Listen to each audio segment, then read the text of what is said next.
I never meant to end up in Tanner Falls. Truthfully, I don't think anyone ever intends on ending up here. It's just not that kind of place. The story of how that happened is filled with wrong turns, unforeseen consequences, and the dreadful judgment of an angsty 23-year-old looking to get away from it all. I'm sorry for that. I can't change the past. No matter how good that sounds at this very moment, the past will always stay the same.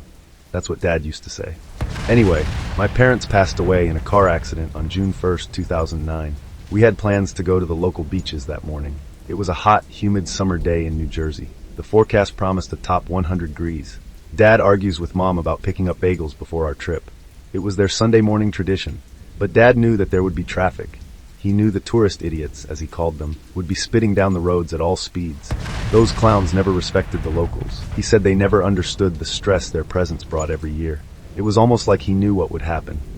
And Dad tried to avoid the collision. He swung the wheel to the left a little too aggressively. The man swerved a little too suddenly. Maybe he was already too late. Maybe he panicked, and the sudden change in direction caused our car to lose control. I'll never know. I wasn't there. All I know is that my parents collided with the highway divider at a speed over 60 miles an hour. They both died on scene. The experience left me feeling empty. One wrong turn of the wheel left me alone in the world. It's funny how death works that way. I never had any siblings or cousins or other family to keep in touch with. Now don't get me wrong, people filled the funeral home. Co-workers, distant relatives, friends, and friends of friends all stepped up to offer their most heartfelt condolences. Many of them offered to help with anything that I needed, but I don't think they meant it. In the weeks that followed, the memory of my parents had drifted away into these side-by-side graves just down the road from my house. The world moved on without them, but I didn't. I spun my wheels in New Jersey for the next month. It hurts to live in the same house. Every morning, I expected Mom to call me downstairs for breakfast. Every afternoon, I expected Dad to pad through the door, but they never did. Our home stayed cold and empty. Something about the deletion of their lives had shaken me. Nothing stayed the same, and yet everyone else did. I realized around that time that I needed to leave. I was lucky to be financially secure at the time. My job in web development allowed me to work from home, so it never really mattered where. Nothing really kept me in New Jersey anymore. And so one morning, I packed up my truck. I asked a real estate agent to put our house on the market. I waved goodbye to the neighbors and I took off work, and then I left. I never really had a plan in mind. The feeling of slipping out onto the open road was liberating, but once it wore off, the lack of a strategy really started to sink in. I wandered the highways for a few days. I slept in my car most of the way just to save money. One night, a Walmart employee knocked on my window at 2 a.m. He told me to go home. The shame of that moment finally got my butt in gear. I spent the next 2 days straight on the road. I didn't sleep during this time. The highway exits started to blend in after a while. There were plenty of good options. I passed cities like New York, Philadelphia, and D.C., but all seemed to be too infested with people for me. Traffic picked up the closer you got. Drivers became angrier, and the rest stop employees seemed short-tempered. I wanted wood. I wanted scenery. I found my ideal destination a week after leaving Jersey. The first thing that caught my attention about the town was the trees. Only bits and pieces of Tanner Falls peeked out from the highway. The rest stayed hidden behind 100-foot-tall oaks and pines, and a winding road that wove its way through all of them and into the forest. The mystery of that road felt infatuating. Like the very scenery of it, left the passerby wanting more. I pulled off at the next exit and decided to take a second look. Loose bits of gravel groaned and shifted under my tires on the exit. The connecting street must not have been paved in years. That fact only added to my excitement. A lack of paving usually meant a lack of people, and a lack of people could only be a good thing. People started to piss me off more and more these days. After a few feet, the road dipped suddenly and opened up to a wide valley a few miles long. I slammed on the brakes just to keep from launching into the air over the incline. Once it steadied, I looked around and got a glimpse of the breathtaking little town below me. It was truly beautiful. The city itself only consisted of 5 or 6 main buildings in the snow-stained center. A few dozen magnificent houses sprawled out from that point, with several acres of property attached to each McMansions, as my mom would have called them. I started to worry about money just after parking in the general store lot. The town looked impeccably designed. Christmas banners and decorations hung from every street sign and building. A lot of well-dressed people looked at me suspiciously as I slipped out of my car in jeans and a t-shirt. I expected that part. Locals always have a way of recognizing outsiders from the start. The only real estate office in town had one of those flickering open signs. A picture of a woman in a sharply dressed suit stood confidently on the stenciled glass window sign. I knocked 2 times. Riker Realtors, the best and only deal in town. Nobody answered. I considered leaving and giving up altogether. The town seemed to live a little bit above my price range. I noticed several high-end fashion stores down the block. Finally, after one more knock, a woman stirred underneath a blanket on the dated blue couch. I recognized her face immediately from the ad. She stood awkwardly and tied her hair back into a ponytail, all the while wiping crud from her eyes. Then she smiled and strutted towards the door as if the whole thing never even happened. "Hi, sorry about that. Welcome to Tanner Falls. My name is Malene. Come on in." I opened the door and stepped inside a cramped office space. The place seemed only 20 feet wide. An awful stench of mothballs and dirty carpeting passed through the clicking fan. A coffee pot beeped aggressively in the corner, and Malene rushed to cool it. "Hi, I'm hoping to look at any listings that you might have in town, if that's all right," I asked dubiously. She seemed surprised. "Oh my, really? Actually, yes. What brings you to our little town? A family?" I smiled and stuttered a bit myself. "Oh yeah, I have family from the area," I lied. A bad lie. "Not in Tanner Falls, though nearby." She nodded hesitantly. After a quick conversation, I learned that there were 2 listings in the area. Only one seemed to fall within my modest price range. The owners were apparently looking for a quick resolution, and Malene handed me the address and a couple of stat sheets. I asked to see it. I fell in love the moment after we pulled up outside. The Colonial reminded me a lot of my home back in Jersey. It held 3 stories, 4 bedrooms, 2 bathrooms, and a finished basement. A lengthy veranda wrapped around and met a plush green lawn in the front and backyard. The grass looked recently mowed. Former owners moved out in January, Malene explained as she got out of her rusted Pontiac. We looked around for the better part of the afternoon. The backyard continued, an acre and a half of property that stretched into an empty and meandering woods. I checked the utilities to the best of my knowledge. Everything worked. The entire scene seemed like something out of my dreams on the road. I was downright giddy and all too ready to make a hasty decision. "I'll take it," I told her. Malene again looked surprised, but the prospect of a sale quickly erased her doubt. She put on her game face and powered through the details. "Oh, wonderful. There is some red tape that we have to go through first. Obviously, your bank and the owners will have to go through the paperwork. Do you have a lawyer assigned?" "The mayor, Mr. Tanner, likes to meet all new residents." I nodded and returned to my car to collect all of the relevant information. By the time I got back, Malene was on the phone with someone I presumed to be the mayor. I knew nothing about home buying. It did not seem weird that the man wanted to meet me. Yes, sir. A new arrival. I'm not sure. Can you come by and meet him this afternoon?" "Wonderful. Thank you, sir." She hung up and turned to me in excitement. "With any luck, we can get this thing done today." "Oh, great. I checked Google, and I don't see any hotels in the area. Is it okay that I sleep in my car if not?" I asked. Malene suddenly looked seriously concerned. "The mayor can address that point." We waited out front. I passed the time by looking at things outside, like the air conditioner, the siding, and the garage. Each of them seemed to be relatively new and recently maintained. Pictures of my potential future flooded my mind as Malene paced nervously by the street. Mayor Tanner pulled up in a fully loaded Range Rover a half hour later. Nothing about the man appeared intimidating as he hopped down from the oversized truck. He was short, at least 5'5", with light blonde hair, a matching beard, and a sagging belly. He wore a red checkered flannel shirt. He tripped over the lip of the curb while walking up to greet us. "Afternoon, sir. I hear you're interested in living in our beautiful little town."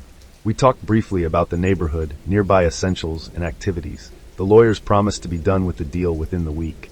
When I asked to sleep in my car for the night, Mayor Tanner's face turned hard for the first time. He looked at Malene and gave her an accusing glance. "Son, there is one detail about this town that you should already know about. We were founded by Norwegian settlers in the early 1800s. Some of them are my ancestors. Those settlers had a tradition on their island. It was called Port Forbud. Now, I don't expect you to know what that means or why we do it, being an outsider and all, but we follow that law strictly here. The law states that the entire town is under curfew every night starting at 11 p.m. I hesitated. He sensed that and chuckled awkwardly. "Oh, I know it sounds weird, but it has roots in safety. You don't want to be on these roads at night. Bad weather and such. It's for the best." I shrugged and muttered unconcernedly, "Okay." It didn't affect me at the time. I didn't even know anybody. I had no reason to stay out late. The prospect of a brand new house pushed the concerning detail of a curfew away a little too easily. "I just need a place to sleep tonight," I replied. Mayor Tanner adjusted his glasses and looked back at the house. "You can stay here. There's a couch already inside. I'll tell your neighbors, and Malene will just get a confirmation from the bank that the transfer's in progress. But don't go telling your insurance companies that. They won't like it, paperwork and all." We shook hands and agreed to meet back in the morning. After they left, I went into the house and took in my newfound dream life. The couch ended up being the only furniture. I grabbed my laptop, mooched the town Wi-Fi, and spent most of the night ordering stuff on Amazon. The checkout process didn't work. It said that my address didn't come up in the system. I made a note to talk to Malene about that in the morning, and I fell asleep somewhere after 9. I woke up to the loudest siren that I had ever heard in my life. And do you know how some sounds can be so resounding that they shake the ground itself? Well, this was one of them. The shock of the moment caused me to slip off the dusty couch outright. I gathered myself and stumbled to my front door. I opened it to find an empty street outside. The siren still played. I looked at my watch and covered my ears. 11. Suddenly, a car appeared at the intersection down the road. It picked up speed as the siren blared obnoxiously in the background. Dramatically, the driver swerved onto my block and bounced his way into the driveway next to mine. A man in work clothes stumbled out of the front seat and looked over his shoulder.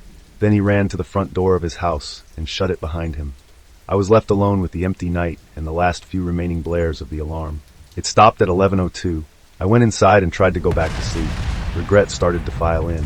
The curfew started to feel a little bit creepy. I couldn't figure out why my neighbor would be in such a rush to get home. It finally started to seem suspicious that the mayor wanted to meet me at all. Eventually, I fell asleep again and dreamed about all three of them. They were congregated at Malene's real estate office in town. Mayor Tanner took a swig of stale coffee and nearly spit it out. My neighbor grinned sheepishly.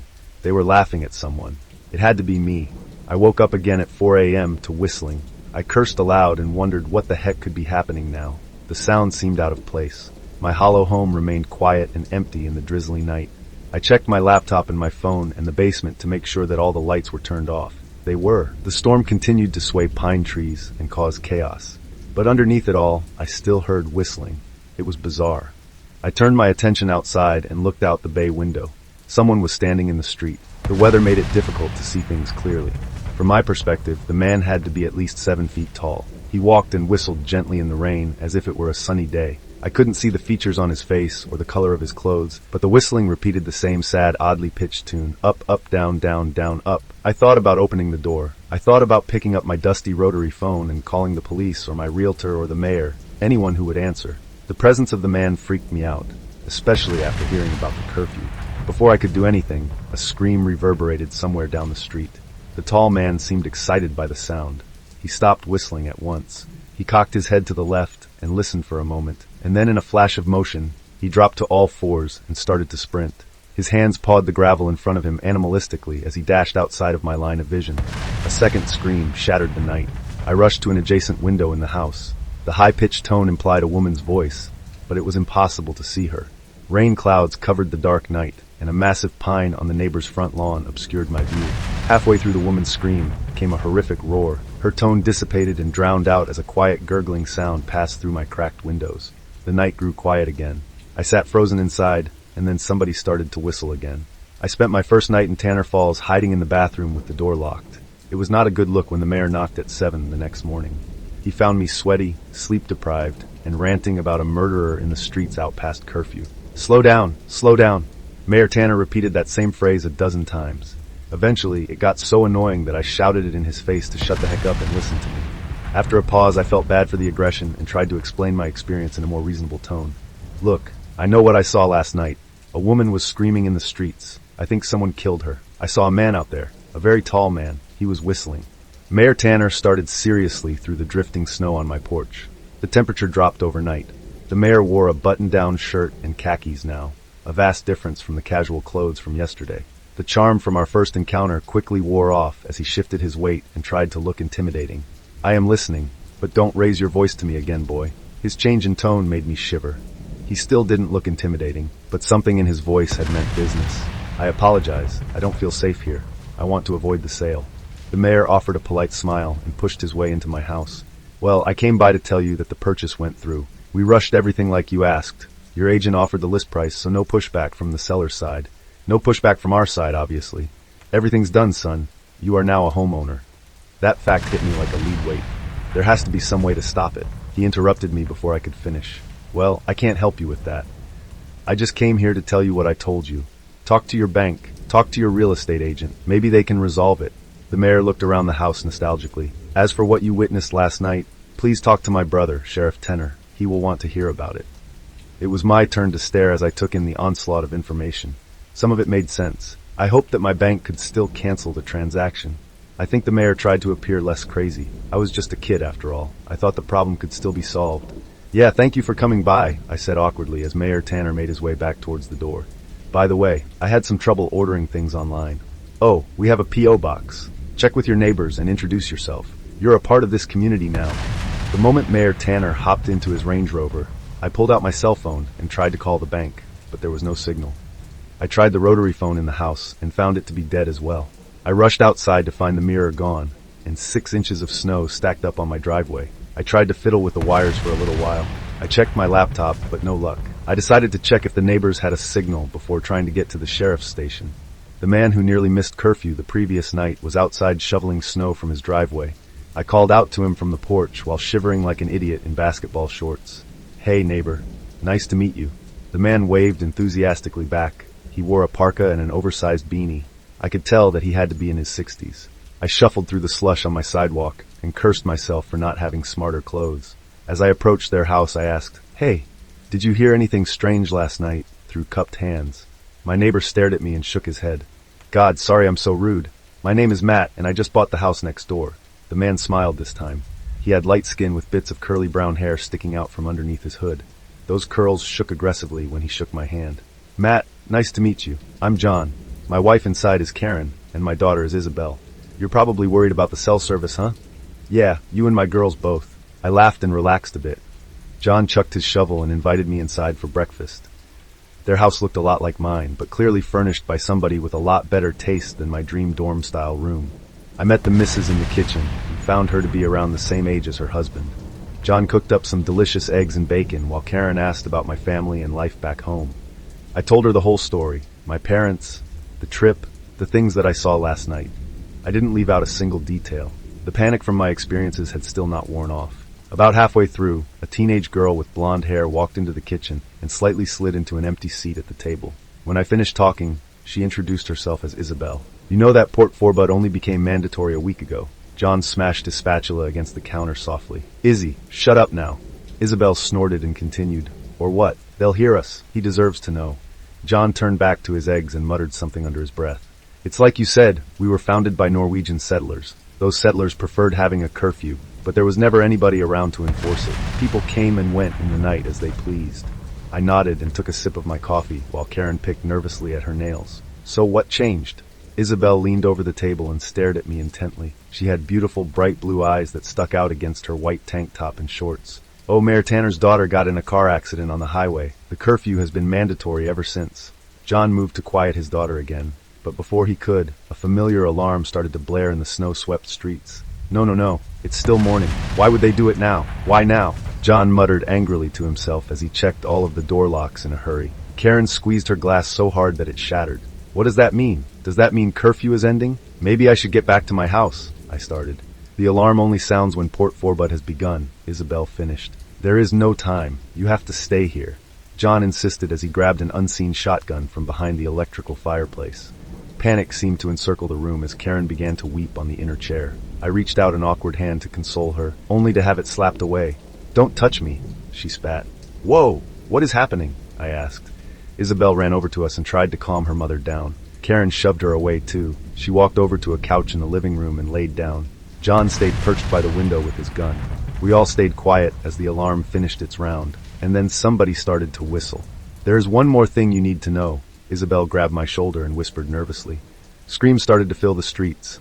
Karen moaned from the couch. "The beast can only eat past Port Forbud." I spent my second day in Tanner Falls, staring at snow through cracks in John's window. There wasn't much else to do. Karen continued to cry on the couch. People continued to scream in the streets. Isabelle continued muttering weird stuff, and John continued telling her to shut up about it. "The beast only eats pasta Port Forbud." She must have repeated that stupid phrase 1,000 times. John and I boarded up every outlet in the house shortly after the alarm sounded. The crazy little family actually seemed well prepared for the situation. John had some rotted wood from a past year's deck remodeling still stuck in the backyard. He kept it inside after the first night of curfew. The nails were rusted and all bent up, but the boards stayed attached to the molding just fine. We nailed each up side by side for a bit before he finally turned to his sobbing wife and tried to offer an apathetic solution. "Izzy, please take your mother downstairs. You'll be safer there." Isabelle seemed more likely to fight than listen to her father, but John patiently raised a finger and gave the look of a dad who meant business. His teenage daughter hushed up accordingly. "Mom will be fine. You will be fine. I will be fine. We just need to be smart." We've got an extra pair of hands now anyhow. He pointed to me. I smiled and tried not to look creepy. That probably didn't work. Isabelle muttered something under her breath and grabbed Karen under the shoulder. Karen got to her feet and proceeded forward like a zombie. The two of them disappeared down the stairs in an awkward stutter step as another person screamed outside.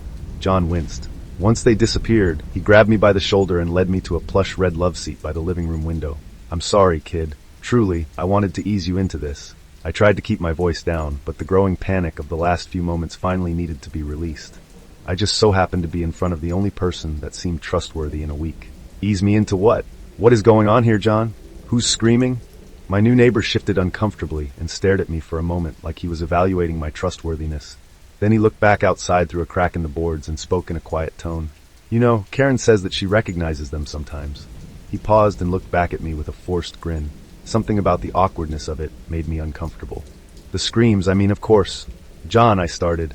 Hey, I'm just saying." He raised his hands and seemed angry that I cut him off. I shut up. How about that, right? Never knew it was possible, but I'm not much of a research guy. John suddenly jumped away from the window in a panic and began to look for his gun. I tried to help. He found it a moment later in the same spot that he left it, sitting in the kitchen behind a garbage can. The relief of that moment caused John to collapse on the floor and breathe a sigh of relief. He looked at me with the face of a man inches away from giving up. "Karen counted 20 of our friends since last weekend," he sobbed. It was uncomfortable to see a grown man cry. Her best girlfriend, my best guy, Izzy's old boyfriend, the mailman, you name it. Even our pastor got axed sometime last week, and I heard that one too. John coughed and rested his arm on the banister like he wanted to get up. "Excuse my language, son. It's not the right example to set in my own home." I chuckled at the irony and the fact that he thought cursing could be our biggest problem here. Then I walked over and helped him to his feet. John looked at me like I was nuts. I patted him on the back and sat him in a second seat by the window. "Why don't you leave?" I asked gently this time. He snorted in my face. "You don't think we tried? I tried every day, boy.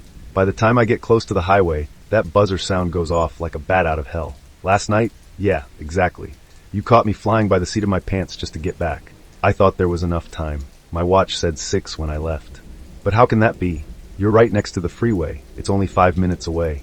That's what I'm trying to tell you. There are no rules. The curfew changes, the time changes, everything changes every day, and I don't know why or when or how. The only order is disorder." Okay, I couldn't think of anything else to say other than the next obvious question. "What's out there?" John snorted again. The wind started to slam against the house and shake the foundation. I shivered uncomfortably and listened to another scream. It was too distant to hear a voice that time. "Everyone has their theories." John spit in disgust. "Karen says the mayor made a deal with the devil. Isabelle's wrapped up in some kind of Norse mythology horse stuff. I don't know, son."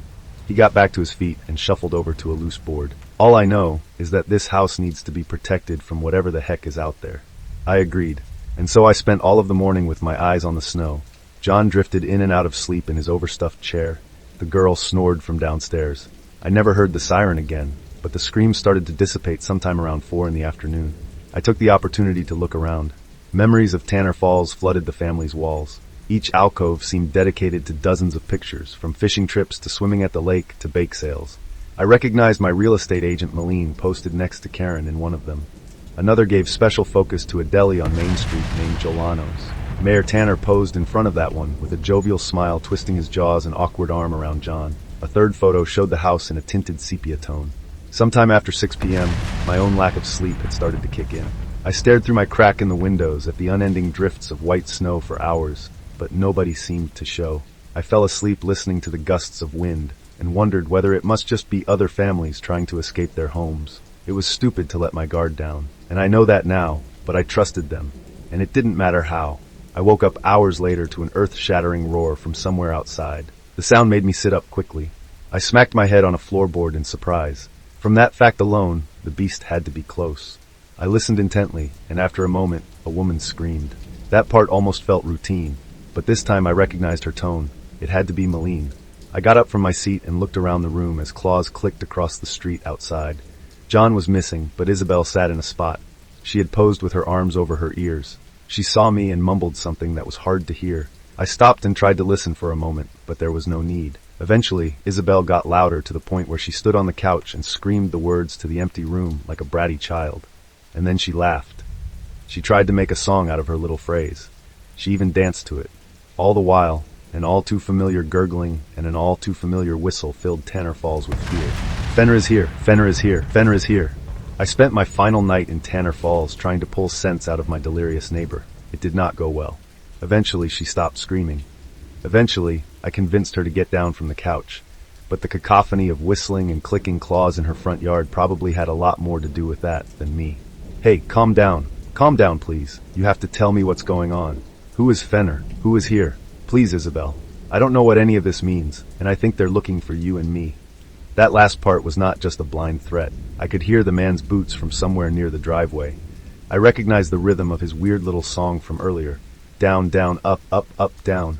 They had to be on the property. Someone heard you, I whispered poorly. Isabelle's bright blue eyes opened wide as we listened in silence.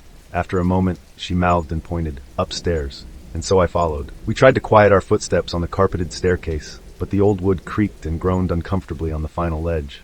Seemingly in response, a tired, gravelly voice called out from somewhere in the backyard. Here, Fenner. Isabelle rushed into the first open door. I followed inside and jumped behind a bed just as she bolted the lock and huddled beside me. We listened. Something started to dig. I know that sounds absurd, but it was like a dog that found a piece of junk buried in the backyard. The massive animal seemed tentative at first. It pawed nervously at the foundation of the house and then found its sweet spot. The creature dug so deep and quickly that the whole house started to shake. Picture frames and knickknacks fell from the countertops and shattered. Entire shelves dropped to the floor. I thought that the whole house might topple over just as that same voice called out again, enough, and everything stopped. I realized that Isabelle was crying beside me. I gently pushed her face into my sweatshirt. I thought that somebody had slipped me acid. I thought that I was on a game show. I thought about every single rational possibility, but I still did not expect what happened next. Two voices screamed side by side from the basement. I knew whose screams they were. The man outside spoke again, so loud through the storm that I wondered how the whole neighborhood could not hear him. Bring them. The house shook again before the screams petered out pitifully. Blood dripped on the deck. At least the beast was merciful enough to slit their necks first. Around that time, I realized that the gurgling never came from the victims. The man speaking spit up a little bit as he chewed through the limbs of Karen and John. This time, I could hear his teeth grind against my neighbor's with the clarity of being only 2 stories above where it was happening. Isabelle continued to whimper inside my sweatshirt. Fenner is here, I said. I told them, but nobody believes me. Fenner is here. I never saw anything, but the sound painted an all too detailed image. Eventually, the creature seemed satisfied. Massive boots retreated down the snow-strewn driveway. Blood-covered claws clicked away across the lawn. We stayed in Isabelle's bedroom with the door locked. Nonetheless, it only felt safe to leave at dawn. When morning came, we went downstairs and cautiously examined the wreckage of the family home. A gaping hole sat outside the basement. Films of blood covered the wood panels that we had put up only a morning before. It looked like John and Karen had tried to escape, but it was too late. Too late for anybody to do anything. Isabelle broke my concentration by clearing her throat gently. I turned to look at her. She held a book that she must have just picked up off the floor and read from it like we were in English class. One evening, a settler's daughter went out to swim in the wide, dark sea. Isabelle, come on. I mean, what is this? What are we going to do? I started in a sob. She cut me off. You want to know what I know, right? Then let me read this. She cleared her throat again. I guessed that the shock of her parents' death wore off pretty quickly. I think she was just numb. Her father said to be careful. He told her, be home by Port Forbud. But the girl was rebellious. She swam out into the sea further than any man could see, and then she disappeared. She paused and shifted her hips like a schoolteacher. Her father felt hopelessly guilty. He paid the fishermen and sailors in town huge sums of money just to try and see if they could summon his daughter from the sea, but nobody did. He searched for her himself for years until he eventually became the lonely man who waited by the sea. One day, Loki approached the same sad man on the beach. The god told the man that he could bring back his daughter from the sea. She would be alive and well within a week, but he would only do it for a fee. Loki needed a place for his son Fenner to feed, and so they struck up a deal. The town would allow Fenner to feed on his village only past curfew hours as a means of warning to other children in town. The pact would remain in place without suspicion until the time the farmer died. So that's what you think happened? I asked in disbelief. Who do you think wrote this? Mayor Tanner? Mayor Tanner is obsessed with Norwegian mythology. He made us memorize all the gods' names in school. I mean, who does that? Do you think it's a coincidence that his daughter just died? Do you think it's a coincidence that some animal is roaming the town killing everyone? I had to give it to her. It made sense. If this is true, we need to get out of here. Even if it's not, we need to get out of here. Before she could offer a sassy retort as to why not, the alarm sounded.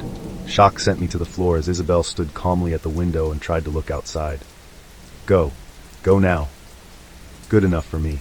I pulled off the boards from the front door in a panic and spilled outside into 2 feet of sitting snow. Isabelle fell beside me. We scrambled like rats to the SUVs sitting in my driveway. I still had the keys in my pocket. I unlocked it just as another scream echoed down the street. It's horrible to say, but I was glad that Fenner had somebody else for their feast. We got in the car and tried to back out before even wiping off the mounds of snow from my windshield. It was tough to maneuver at first, but eventually my SUV broke free of a drift and skidded down the street.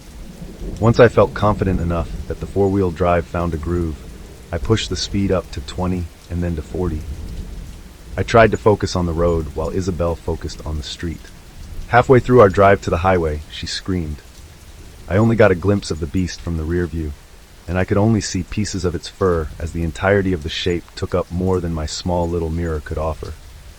I turned around for a moment and saw Fenner in all his 10-foot-tall glory. The wolf moved impossibly quick through the snow. For a sickening moment, I thought he might be able to catch us, but the car continued to chug on forward. The alarm continued to sound, and then it stopped, and Fenner stopped as well. He sat on his hind legs like an absurd little house pup and watched us drive away. We turned a corner, and he was gone. Isabelle laughed hysterically from the passenger seat. The highway entrance stood only about a mile down the road. We were home free. I pushed my foot to the gas pedal as far as it would go. We skidded out onto the first paved road, but I nearly crashed into the entrance ramp when Isabelle reached out and swerved the wheel. I hit the brakes and screamed in her face, "What are you doing?" She pointed wordlessly into the woods. There was an old metal building that poked out from the tops of the pine trees. I had never seen it before, but it looked tall enough to hold a siren. Plus, Mayor Tanner hung from the top. I stumbled with the gears of the car and tried to get going again, but Isabelle placed her hand on mine and nodded towards the tree line. A teenage girl stepped out from the forest who looked to be about her age. She had matted brown hair and dirty, bloodied clothes. I thought that she might make a move for our car as she stumbled forward. I pushed into drive and disappeared down the highway. I almost cried at the sight of traffic. Isabelle only spoke again once we had crossed the state line. "Did you know that I had a sister?" I shook my head. She nodded from the passenger seat without much surprise. Dad never talked about it. He felt guilty, I guess. Sarah and Laney Tanner died in his car after all. They stole it 1 week ago today. I sensed an explanation coming. I mean, neither of us had eaten in days. We only slept in between shifts. I told her to wait. We pulled into a rest stop and I ordered some breakfast. She explained her story to me over cold bacon and warm tea. They were the crazy kids in town. She chuckled a bit as she stared at the food with disgust. Oh, crazy is a nice word for it. They never went to college, never got jobs. Both kids just wanted to stay close to home and party, so they bought an apartment in town. The two 20-year-olds just don't belong in a small place like Tanner Falls. That's what my dad used to say anyway. I stared at her. People came and went inside the crowded cafeteria, but nobody listened. Nobody knew the context of our situation. They got drunk that night. They took Dad's car from the garage and went out to a bar a town over. They were underage. Sheriff Tanner caught them, but they tried to outrun him once they got back into town. Isabelle looked at me again with those beautiful blue eyes. They looked so hopeful. I didn't see that at the time. They hit a tree and died in the exact spot that we just saw her. The pieces started to flow together. I stared at my sandwich as Isabelle got up from her seat and said that she needed to find a bathroom. I deliriously agreed while trying to think of our next strategy. I waited for a half hour. She never came back. I looked around inside the rest stop, probably a lot longer than I should have. But I still trusted her. I did not think that she could just abandon me. And yet, when I finally made my way back to the spot where we parked the car, it was gone. And so were my keys. I have not seen or heard from her in 3 years. Eventually, I made my way back to Jersey. I saved up enough money to find another place. I tried to put Tanner Falls behind me. I tried to write off the entire experience as a bad dream, but I can't erase my own memory no matter how much I try. The past always stays the same, just like Dad said. Maybe it's the way that Entrance Road weaves its way through the pine trees. Maybe it's the way the town seems to invite mystery. Maybe it's the endless internet searches that have ended with little or no luck. Or maybe it's just the weird phone calls. They all share the same message. It's happening again. Come back to Tanner Falls. Did you enjoy this content? Share your thoughts in the comments below. Support us with a like and subscribe so our channel can reach more people. Thanks for watching until the end.